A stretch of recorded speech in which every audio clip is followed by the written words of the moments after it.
Hey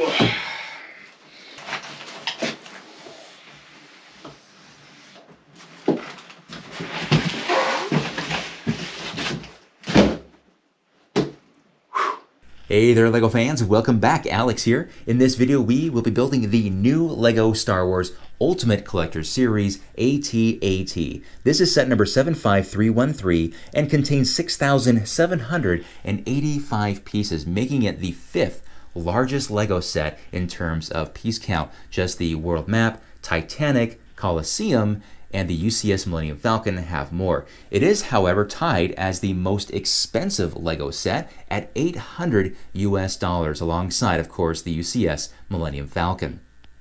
Now this box is absolutely massive, so what we'll do first is do an unboxing, see what the contents are, and then we will do a time-lapse build of the AT-AT, a quick review, and then try to find a spot for it here in the studio, which is going to be a challenge because it's already quite crowded with other quite large LEGO sets, and of course this AT-AT is not small, but it is a challenge we are willing to take on, so let's go ahead and get started.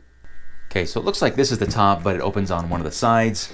So what we'll do is we'll go to this side here and break the factory seals. Okay. There we go, very cool. Oh, that's cool, the crosshairs, that's awesome. Oh, that is cool, but look at this. Did they get one of the boxes wrong? Or is this one backwards? Hold on a second. Let me take this one out and turn it around. Maybe that's how it's supposed to look. There we go. That's better. Funny how mine had that one box that was reversed, right? Interesting. So I wonder if it's like the Titanic where you can actually be building 4 sections at a time. Have 4 people build, you know? So that appears to be the case. So let's open up one more. Bag number 4. So this has got to be bag number 1 through 5. There's the instructions. Sure enough. Okay, let's go ahead and get the rest of these unpacked and get all the bags organized behind us and get building.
We are back, and here it is, guys. The AT-AT is complete. As you can see, this thing is bonkers huge. It's really actually hard to appreciate the size of this thing unless you're seeing it with your own eye. So it's kind of hard to really appreciate the size of this thing.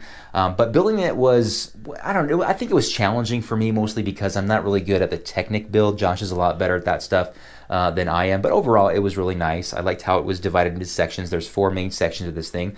The first book or box is the chassis and then the beginning of the legs. The second section is probably the most boring because you're building the 4 lower parts of the legs. So it's basically a lot of repetition. You're building 4 legs all at the same time, and they are all identical. But after that, it gets pretty exciting. Then you start building the body up here, and then the 4th section is basically the finishing of all the paneling, and of course, the head. Now let's talk about the evolution of the UCS sets. I think it's going in the right direction, but the AT-AT cheats a little bit because this thing is minifigure scale. So that means you can fit minifigures in here really nice and easy, unlike, of course, something like the UCS Star Destroyer, right? But this thing comes with a decent amount of minifigures, and unlike the Star Destroyer with its weak 2 minifigure, this thing gives you 9 minifigures. So in a really good direction here. Lego, keep that up with these UCS sets. So of the 9, you of course got to have Luke Skywalker in this model. He is unique to the AT-AT UCS set that you see here. He does have a reversible face as well. And of course you get this little string here that allows you to dangle him from the belly of the beast to throw this bomb in there and of course explode the bottom of it. It's a pretty little cool feature and playability, of course, that pretty much all of these have, right?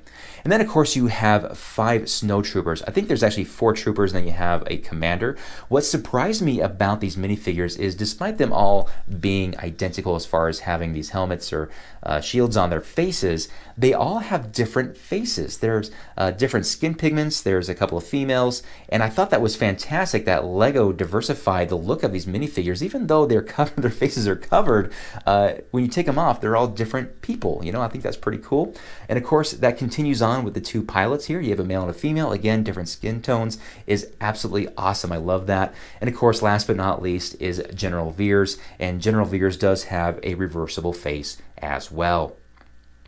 So let's talk about the playability with this thing. And usually the words Ultimate Collector Series and playability don't go well with each other. These things are display sets. Let me go ahead and show you this thing, how this thing is so sturdy. I mean, it looks rickety, but you think about the size of this thing and what it takes to hold this thing together. It's pretty amazing that this thing doesn't fall over so easy. I mean, yeah, I can push it over really easy, no problem. But standing on its own, even if you have a pretty good quake, this thing's not going anywhere. So it's pretty impressive.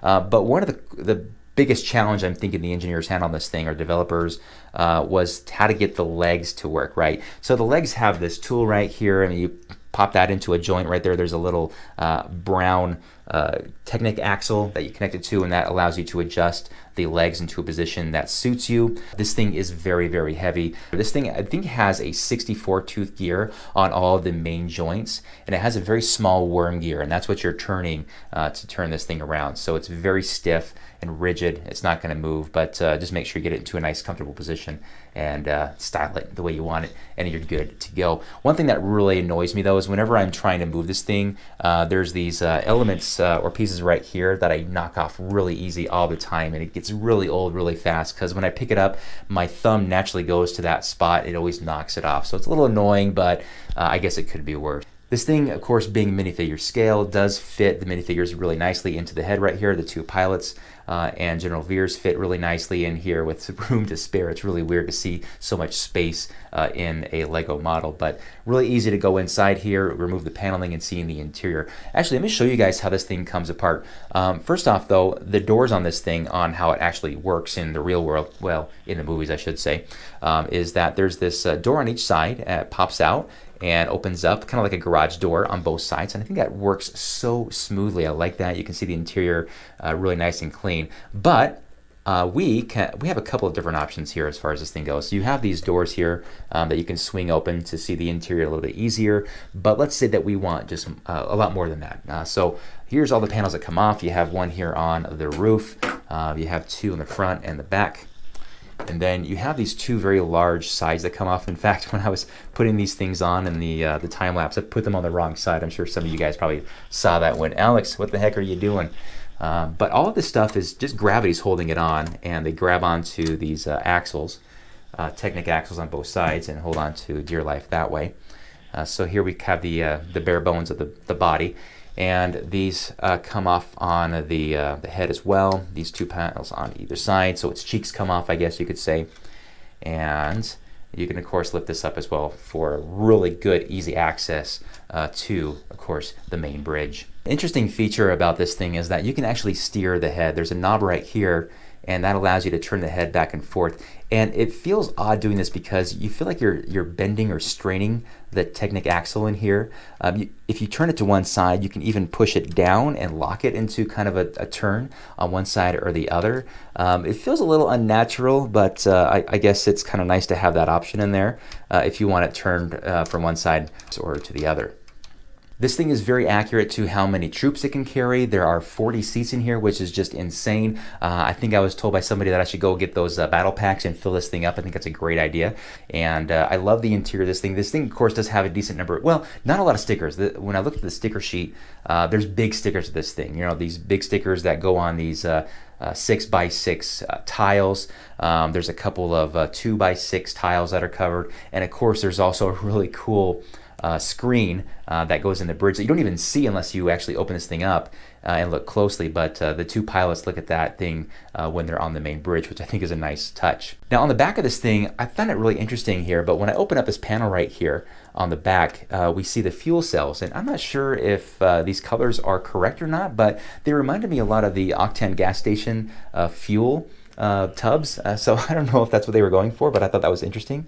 But I love how those things look on the back there and how this all comes together like a two-story house in the back is pretty cool to see.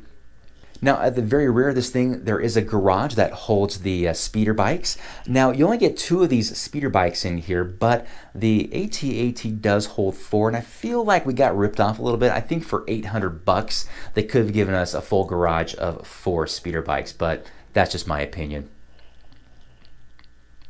The bottoms of the feet actually have a small rubber wheel that protrudes slightly further out than the bottoms of the feet, which allows it to have a better grip. So if you're on hard surfaces, this thing won't slide every which way. Each of the instruction booklets in this set has some information, of course, about the build, the design, the Star Wars in general, even the timeline of the AT-AT as well. I always enjoy those little bits of information, and that's included in those. Now, do I think this thing is worth $800? Jeez, I don't know. It's a tough call. When I look at the UCS Millennium Falcon, for example, a lot of people will argue that there's a significantly larger amount of pieces in the Millennium Falcon, and that's true. But in my experience, having built both of these, the AT-AT has much larger pieces on average. So I think if we looked at these on a weight scale, I think it would be comparable. In fact, I'm going to do that in a future video because I really want to see what kind of premium we're paying for the intellectual property of Disney/Star Wars when you buy these massive UCS Lego sets. But it's an absolutely beautiful Lego set. I'm really happy to my collection. All of these Lego sets I buy with my own money. I'm not a Lego ambassador. I have no in with any kind of marketing or Lego group. It doesn't send me sets for free. So I do all this because I love Lego and I love reviewing these things and showing them off to you guys. Sometimes maybe it helps you make a decision to buy them or maybe not buy them. I don't know. But this is okay. It's got great detail. In fact, I even love the belly of this thing. There's even great detail on the bottom of this thing. So they didn't really slack off on any of the features of this thing.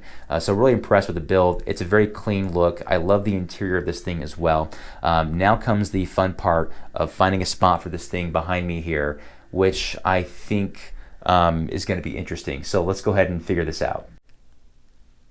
And there it is, guys. Front and center of the studio is pretty much where it ended up there. Not bad. Thought about putting it up top, and I thought, nah, I'm good with all that stuff staying up there. So I just moved a couple of the big boys over to make some room for this thing, and I think it looks okay. I'm actually debating on taking these minifigures for display downstairs. I just got another display case. So I'm like, hey, I got some room. I might want to take them down. But for now, it's kind of nice having the hatch open. Oh, one thing I forgot to mention in my review is that this thing has what appear to be glow-in-the-dark elements in this thing. I don't know if I can take the panel off here. It's just not the right way to do it, but I'm going to see if I can force this thing up here to show you guys this thing. Oh, that came off actually pretty well. But yeah, you see those neon elements up there?